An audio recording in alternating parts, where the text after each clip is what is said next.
Nice to see you, NIC L branch.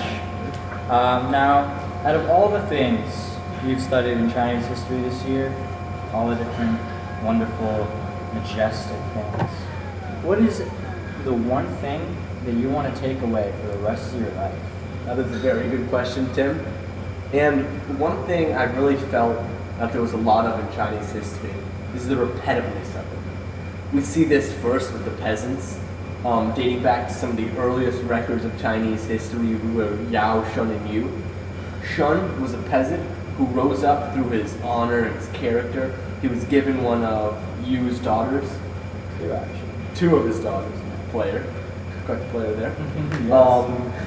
And he was given the daughter and he eventually rose up to be the emperor of China at that time. Fast forward 500, 600 years to the creation of the Han Dynasty. Liu Bei, peasant, rose up to be emperor of China. We have the famous quote, "You can't lead on horseback." And he embraced the Confucius scholars and he eventually came to be one of China's most important and significant leaders, starting the Han Dynasty. Then let's fast forward another 1,000 years and we get Mao Zedong. Now this is the most known out of all of them, of course, because it's still in the common era. Yeah. And Mao Zedong started off as a peasant, and then he learned about communism in school and throughout his education, and he eventually rose up to start the Communist Revolution. The Communist Revolution was, of course, as we knew, in recent time, it went through all of World War I, all of World War II, it was hard fought, but eventually Mao became the leader of China after this hard fought civil war. And again, he rose up from being a president and eventually became an emperor. Now, do you see any repetitiveness in the communist aspect? Was there any repetition in the ideals of communism before? Yes. When was the first communist of China? Many years ago. I don't know when. I'm supposed to be asking you this. No, when was the first communist in China's history? But I'm asking the question.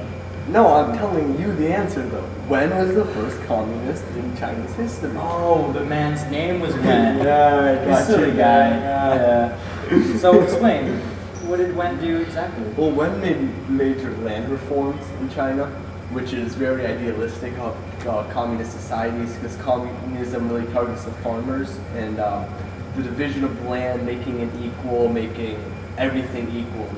Wen was trying to make land reforms. It didn't really work out, but it was the first aspect and place where China was starting to form that communist society. And then we see communist society again during the nationalist periods. Even though they were democratic, their land reforms were semi-communist with the division of the land, the equality of the land. And then again we see communism, of course, relating back to Mao Zedong.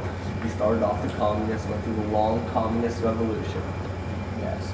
Now, how does the Wen communism compare to the Mao communism? Now, were there failures in the Wen communism that led it to have to be reborn by Mao, or how did they size up against each other? Well, the Wen communism was more inadvertent communism. You didn't come into it with like the goal, like, I am a communist, this is what's going to happen.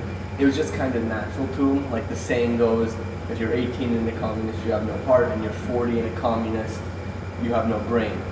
He was affectionate. You look at communists as a place where everyone's equal, everyone's happy, and I think that's the society he saw and was trying to perceive.